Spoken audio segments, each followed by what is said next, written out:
Squad 3 reporting in. Still nothing. Continue to next area. Squad 4, West Guard chambers. Are clear. No signs of any pony. Shining Armor stood on the bandstand in the ballroom, orchestrating the command center that had been slapped together amidst the party decorations. Messenger spells zipped in and out of the room, heading off to the search teams canvassing the castle. Before him, some of the unicorns in the guard were acting as dispatchers. Others used their magic to manifest a three-dimensional illusion of the castle, allowing them to track the positions of all the search and rescue teams. Through the windows, the Pegasi patrolling the perimeter could be seen flying in regular intervals. The whole castle was on lockdown, and would stay that way until they found some pony or some clue as to what had happened. And for that moment, the guards were looking once more to Shining Armor for leadership. His replacement as captain of the guard had gone missing as well. Shining had tossed his cowboy costume aside, leaving it in a heap on the floor beside him. Most of the guards had done the same, though some still had lingering bits of their costume. There was no time to wash off makeup or remove difficult costumes. The search had to come first. The search for the party guests, for the princesses, for Shining's sister, and for his wife.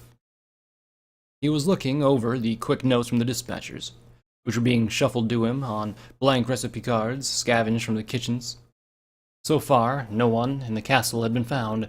No lingering guards from the previous shift, none of the servants, none of the staff, and worse, they had found no signs of struggle. It was as if they had all just up and vanished. A frightening possibility that had to be considered in a world of magic and where a creature like Discord existed. Prince Armor. Looking up from his own stack of notes and messages, Shining watched as a familiar unicorn from the Solar Guard stepped up to the bandstand. Pathfinder, you have something? Yes, sir. I double-checked the matter you asked me to investigate, Pathfinder said, his tone flat and serious. It was, to a degree, not what Shining Armor had hoped to hear. He had hoped for, perhaps, an inappropriate but mood-lifting joke, but Pathfinder offered no such respite, remaining stoic as he came to a stop. And? Shining asked, almost like he was pleading for some good news. Pathfinder sighed, removing his helmet and revealing some of the costume makeup he still had on. He had been dressed as the Hoofenstein monster, with fake surgical scars and a few spare fake organs as extra decoration. He had been smiling for the party. For Shining, it had felt good, like a warm sun breaking through the clouds on a chilly day. See Pathfinder being himself again, smiling again. There were no smiles anymore, only the biting cold and an uncertain future, as if they were unable to locate the princesses. I'm sorry, sir. Most of the ponies from the top of the order of succession were at the party. There are only one in the first 20 on the list that wasn't there. He was boycotting the party after getting pranked by Discord back at the start of the fall. Shining groaned, rubbing his face. How long do we have until we have to tell Prince Blueblood he's ruler of Equestria? Princess Luna had some meetings this evening, but we've been able to turn those ponies away at the gate with an excuse that the princesses had some emergency nightmare night duty to attend to. Once this morning comes, the castle is due to open for general business. I'm afraid we won't be able to keep this a secret anymore, sir, and the ponies of Equestria will need to know someone is leading. Shining interrupted, his face souring as the words left a bad taste in his mouth. That's not something to think about right now. Thank you, Pathfinder. Let's look into that. You can join the dispatchers if you'd like. Of course. But, sir? Pathfinder hesitated a moment. Has there been any word about twin blades? Shining shook his head. We haven't found any more from the previous shift. But don't worry, Pathfinder. We'll find her. Both you and she got out of those catacombs alive. Sure she'll be fine. We got out of those catacombs because other ponies gave their lives, not because we knew that what we were doing. Pathfinder said solemnly before turning and stepping down towards from the bandstand. Shining watched as Pathfinder joined the dispatchers, easing the workload of organizing the search. Shining lifted a hoof and opened his mouth as if to say something comforting, but his effort was cut off by another shout. From the entrance of the ballroom, one of the search teams returned. "Prince Armor! We found something!" Shining stepped down from the bandstand and rushed over to the returning team. The dispatcher ponies also paused from their work, looking over to see and hear what could be good news. "What did you find?" The squad leader lifted the item from his back, setting it down on the floor in front of Shining Armor. "Philomena's birdcage, sir. It was overturned in Her Royal Highness's bedchamber, and there were some feathers on the floor around it." "But Princess Celestia never puts Philomena in her cage when she's at the castle." Shining lifted the cage in his magic, slowly turning it around. "I honestly can't think of a time when the princess actually kept Philomena in her cage. It's supposed to be for travel, but even then, Philomena usually sits on the princess's back." "That was something else, we thought, after seeing the cage, Princess Shining," one of the guards said. "When we were heading back to the barracks, we passed by the party. We stopped a moment to look at the decorations, but thinking back, we can't remember seeing Philomena anywhere." "She wasn't at the party. Princess Celestia always lets Philomena come to the Nightmare Night party," Shining said, scratching his chin. "The one big party of the year where the guests don't usually complain about Philomena's little tricks and pranks." Shining Armor continued to look intently at the cage, turning it around as the gears in his mind began to spin. Everything seemed to be in order about the cage. The door was intact. The lock was open. Philomena had been inside, then why couldn't she have opened the door for herself? Shining knew the Phoenix was smart enough for that. And why would Princess Celestia put Philomena in the cage in the first place? On Nightmare Night especially. Leaning the cage forward, Shining tried to get a closer look at the lock himself. Some of the newspapers at the bottom of the cage slid. It was then Shining caught a glimpse of something. The edge of something that had been hidden beneath a newspaper. In a flash, he set the cage down on the table, reaching inside with his magic and pulling away the newspaper in one fell swoop. He then looked at the base of the cage, his eyes narrowing on what had been etched in the cage's metal base.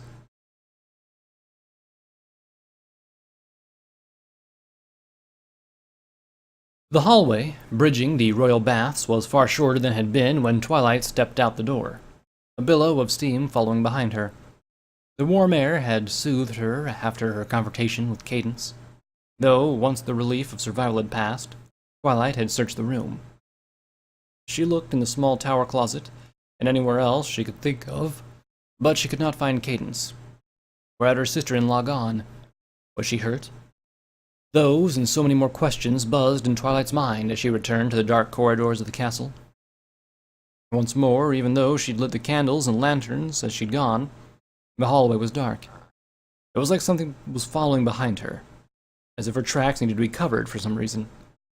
The thought of there being a stalker in the dark, staying just out of her sight, brought back the sense of unease Twilight had only just been able to free herself from. "Keep going, Twilight," reassured herself. "Just find the next light. There's only 2 left. Only 2 left." She turned, using her horn to light the candles and lanterns of the hallway as she resumed her search. It was an effort that would prove fruitless later, she knew that, but it was also a distraction for her mind, something to think about, to distract her from seriousness of all that was going on around her. It was easily Discord's darkest game, with a riddle that was unnerving. Chaotic night, what a fright. Soon your feelers will come to bite. Change will come, cannot run. The transformation has begun. Fear takes hold, bitter cold. Your mind to terror will be sold. Snuff 3 stars, break the bars, or suffer from the night bazaar. Even in reading those lines from Luna's note, she could hear the old Nightmare Night rhyme underneath, twisted to Discord's game. The foolish saying, meant to ask just for a sweet bite, spoke of the strange occurrences going on in the castle. Ponies becoming horrendous things. Things they fear. What else did Cadence fear in the world more than spiders? Twilight couldn't remember anything herself, though thinking back she realized something. The bathroom, when it was still frozen, resembled the crystal caverns beneath Canterlot. "I can't think about that right now," Twilight said, wrangling in her wandering thoughts. "I must do what Luna's note said. I have to find the lights and snuff them out. Discord's game will be over then. Discord may make the game difficult. But you can always win the game with him. You can always win the game with Discord. Reaching the end of the current corridor, Twilight found herself on the side of the castle. The grand, if dirty windows looked out onto the grounds of the estate. Twilight could see the front courtyard, with the prancing pony statue still holding the battered and broken bat cage. She watched that statue for a time, just to see if it would move again. It did not, much to Twilight's relief, but as her eyes scanned the exterior landscape, she saw something glisten in the darkness. In a dark corner of the estate, she saw the glimmer of pink light. The next light to snuff out, she could only guess. It was hidden deep within the dead, dry corridors of a long, untended hedge maze. Always with the mazes.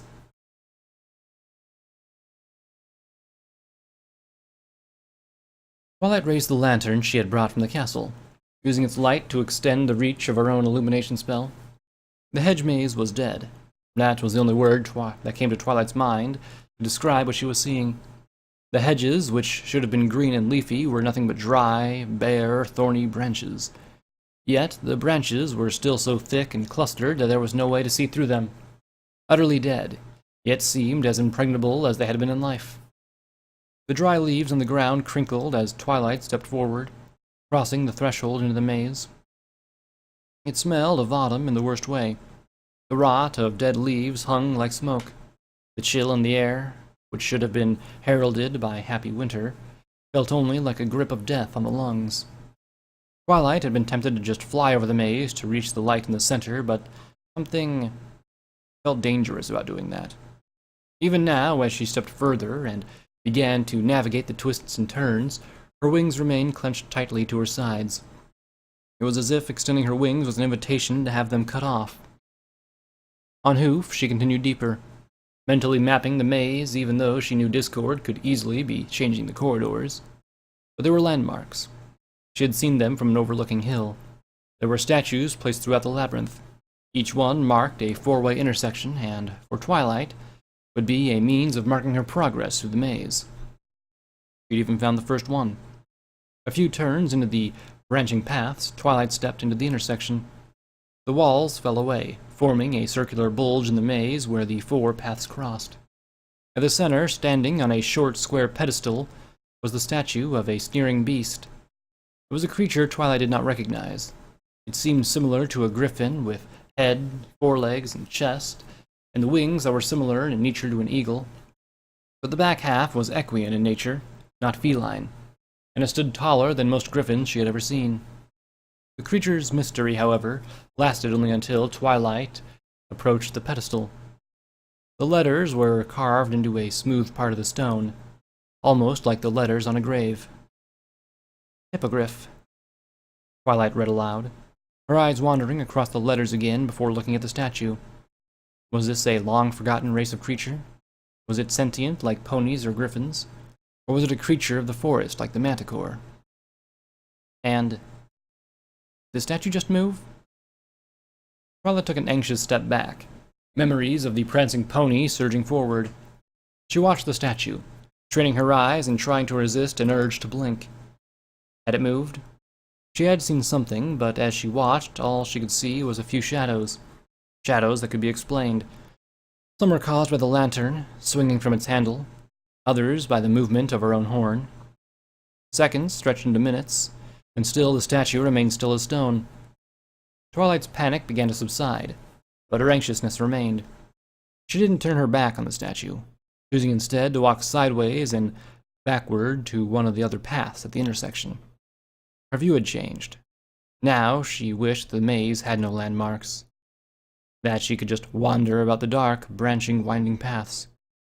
Even that seemed preferable to dealing with the statues and the possibility that they posed a threat to her.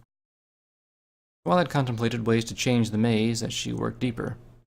She thought about throwing the statues from the maze with her magic. She contemplated smashing them, or at the very least pushing them off their pedestals. Each thought felt like it would be a transgression, like it would only be inviting the maze or something else to retaliate. He had freed the bat, and that made the prancing pony statues start to move.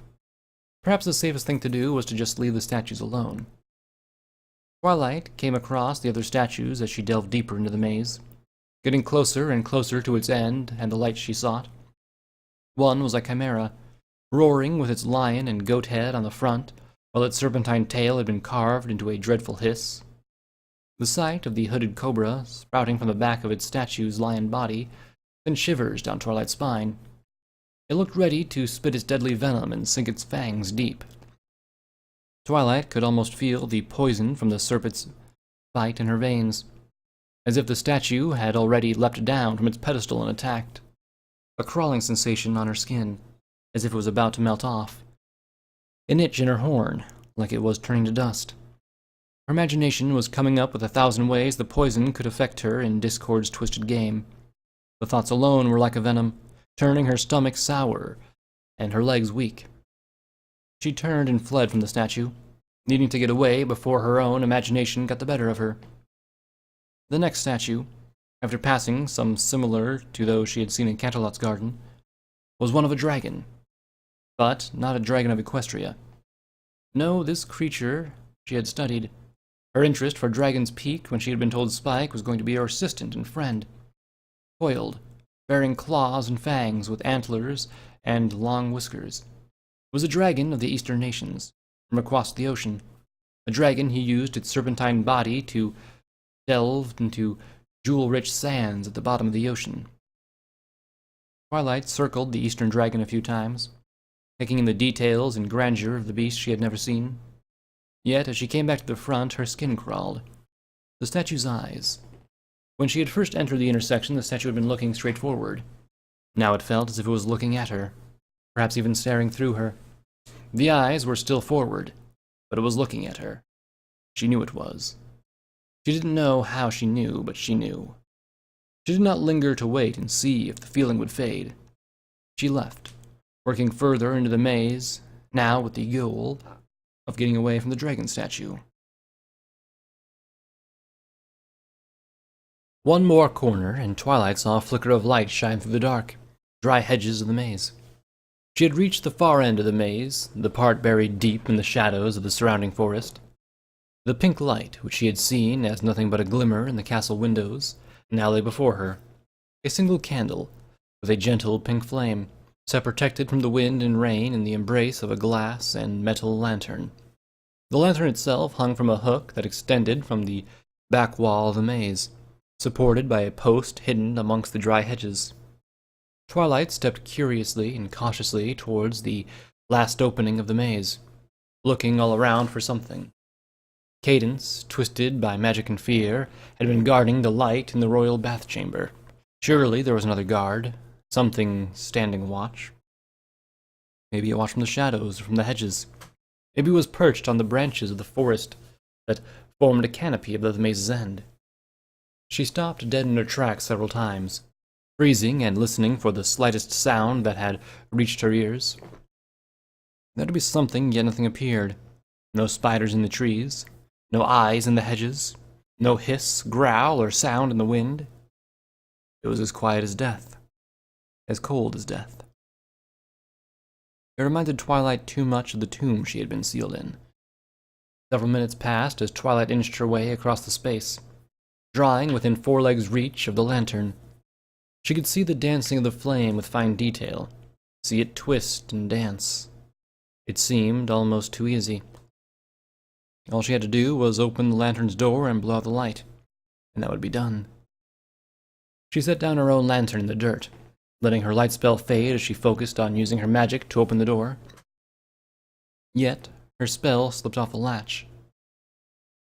Like slick ice, her magic could not get a grip. After the 3rd failed attempt, she let the energy fall from her horn and lifted a foreleg. She was able to get a hold of the latch with her hoof, but it was then she noticed something. Her hoof was stained black. Quickly checking her other legs, Twilight found each hoof was caked with a black dust. The same black dust she now noticed covered the ground around her. She turned quickly, and that's when she smelt it. She caught a whiff of the cloud of dust she had just kicked up. It was sharp, pungent, and it had a stronger dose that would have made her eyes water. It was the smell of ash. A single weak cough reached Twilight's ears. She reignited her light spell and turned it on the ground behind her. From the thick layer of ash, something began to well up. It coughed once more, sending a small cloud of the ash into the air. It took shape slowly, a shape Twilight had only seen once before. It had been in Fluttershy's cabin, on the day that, looking back, was far less serious than she believed. Philomena? Is that you? The small figure of ash coughed once more. Then, from within, a red light began to glow. The ash shifted beneath Twilight's hooves. It was circling and gathering, growing into a massive cloud. It was like an angry thunderstorm, rumbles and thunder and flashes of red emanating from within. Then, the last mass shifted, extending great wings and revealing a pair of fiery eyes. Twilight stumbled back, coughing through the ash in the air as her eyes burned. The tears blurred her vision. She never took her eyes off what was taking shape before her. The ash formed a featherless skin, cracked at the bottom like a dry riverbed. Though the cracks of the light, the phoenix's last embers of life glowed, like enraged lava. The eyes burned like searing coals, and the talons were cruel, curved razors that glowed red with heat. It was a creature of vengeful rage she had only read about. A creature born by someone interfering with a phoenix's reincarnation, by desecrating its ashes, ending the nearly eternal life cycle of rebirth. It was the final life of the phoenix, the last step before the mystical bird passed from the world. It was perhaps the only kind of death a creature like Philomena could endure. Philomena was an ash phoenix.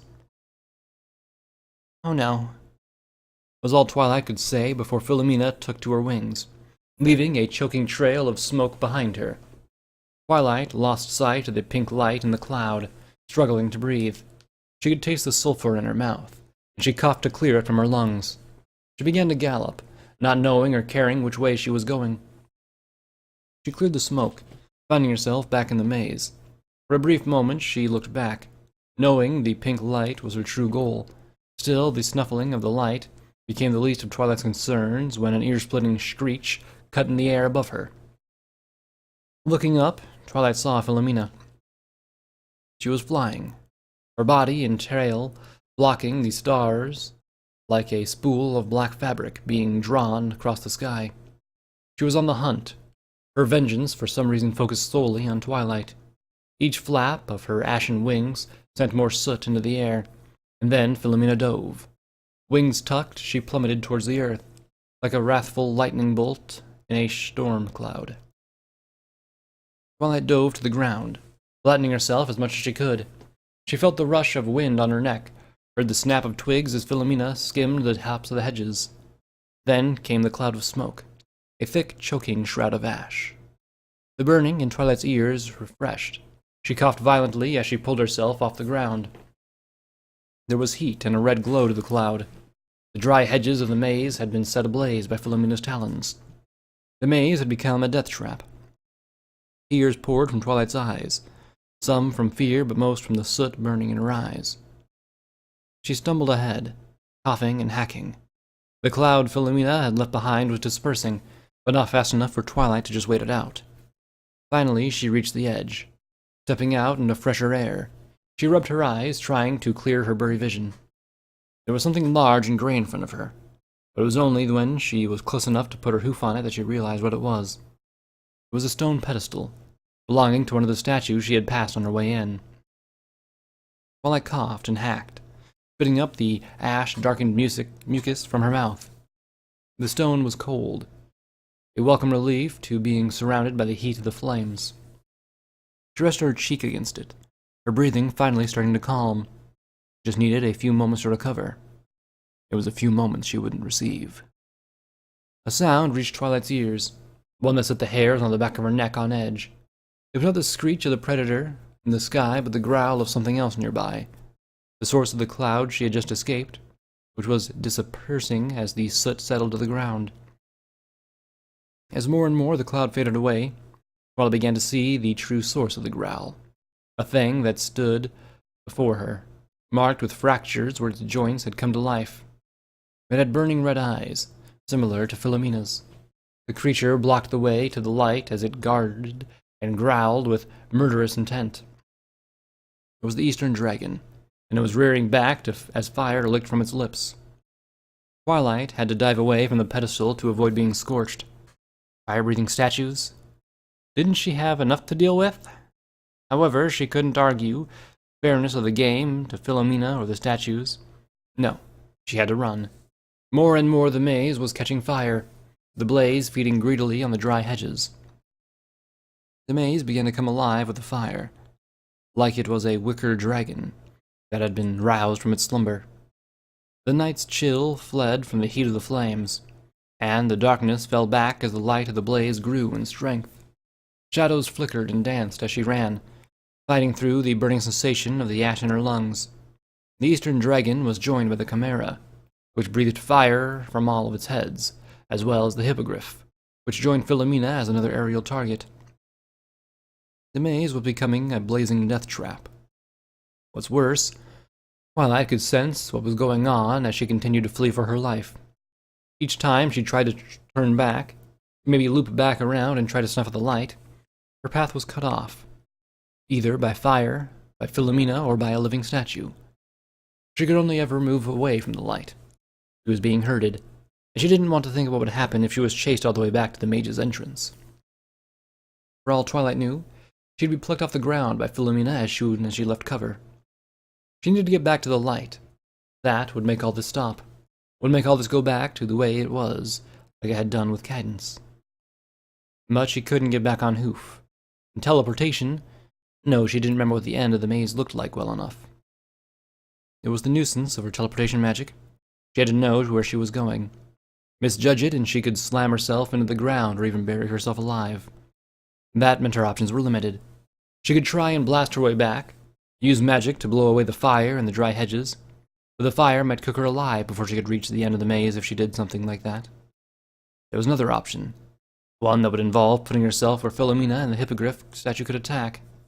It also, technically, would be breaking the rules of the maze.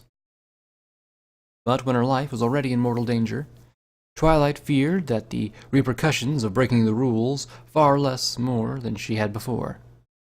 Twilight kept running, waiting until Philomena dove at her again.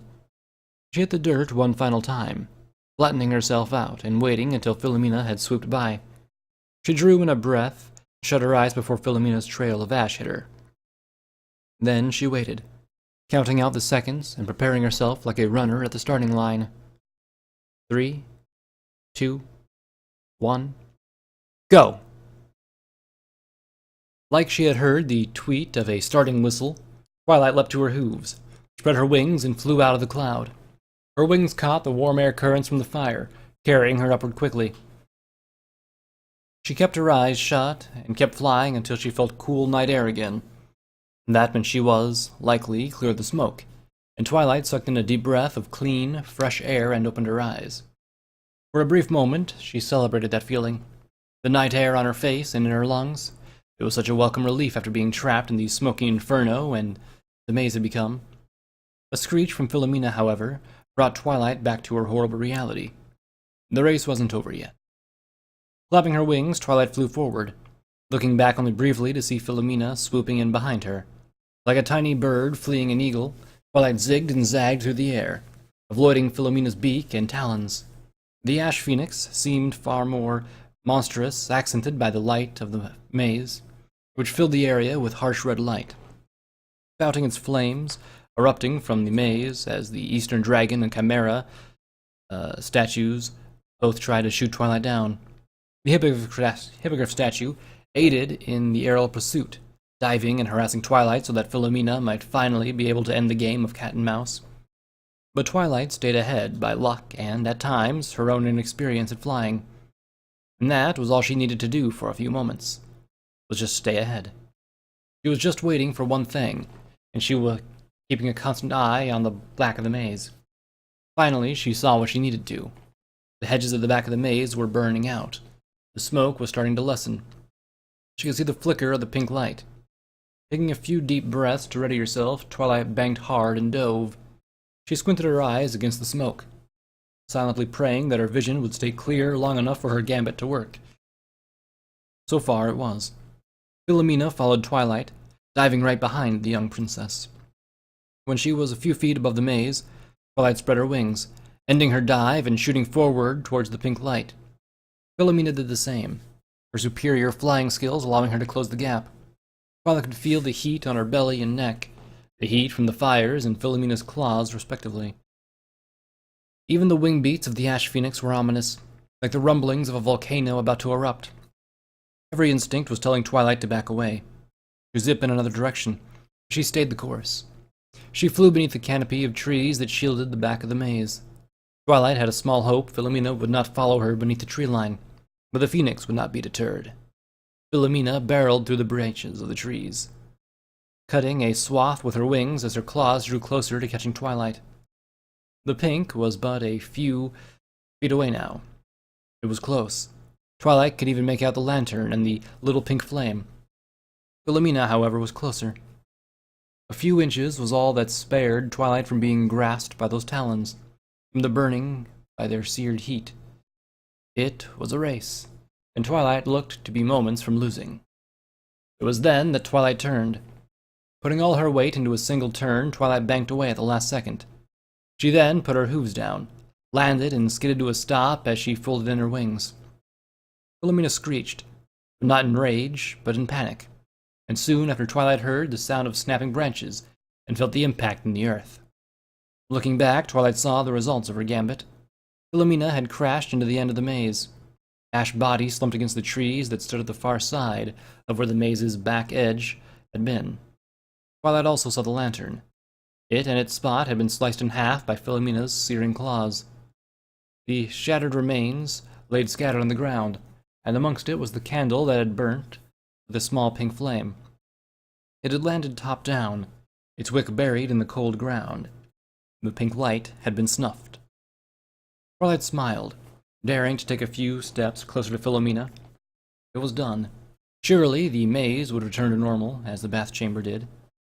Green leafy hedges and happy statues that depicted dancing ponies and not dangerous creatures.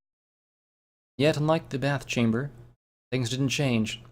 The hedges remained dead, no new life was breathed into the maze, and the fires in the distance still raged. Instead, the glowing red lines of Philomena's ashen skin began to glow brighter, as if a fire within was growing stronger. Twilight's mind tripped back, remembering the lore she heard about ash phoenixes. The last life stage, vengeful spirit, created by desecrating ashes, explodes when it dies. Twilight's eyes widened. In a panic, she spread her wings, flying back into the skies. She flapped her wings with all her strength, trying to put as much distance between her and Philomena as possible. It was, however, too little, too late. The fire that had been Philomena's life, blood, and existence came bursting forth from her body. The force of the explosion hit Twilight, kicking her in the back like a whole army of bucking broncos. She tumbled, falling head over heels as she arced through the air, her singed tail leaving a smoke trail behind her. She tried to right herself, tried to remember what Rainbow Dash had told her to do when she was out of control, but it was simply too much. She hit a window of the castle, breaking through the glass and crashing to the floor inside. She hit her head hard. Her vision swam. Her body ached. She struggled to keep control of her consciousness, but the darkness soon overtook her. She passed out, there on the floor, in the pile of shattered glass as the small cuts on her body began to weep blood.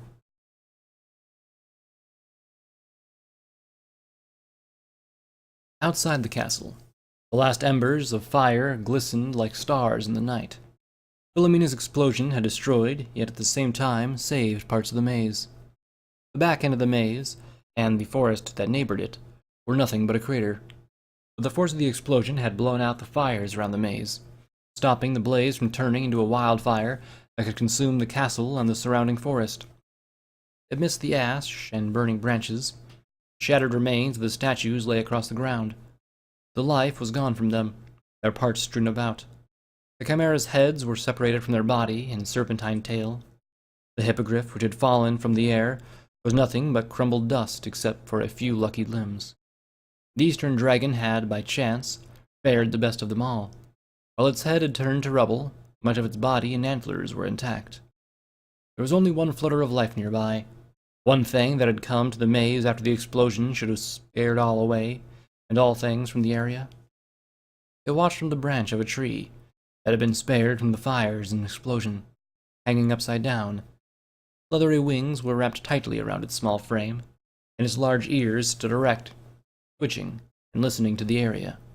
The bat surveyed the scene for several minutes, assuring the maze's guardian, Philomena, wouldn't find some way to arise from her ashes again. Only then, when all seemed safe and the last of the lingering fires were shrinking away, did the bat spread its wings. It fell from its branch and flew into the maze, eventually landing on top of a piece of broken statue, before sniffing at it intently. It was the eagle claw from the hippogriff statue.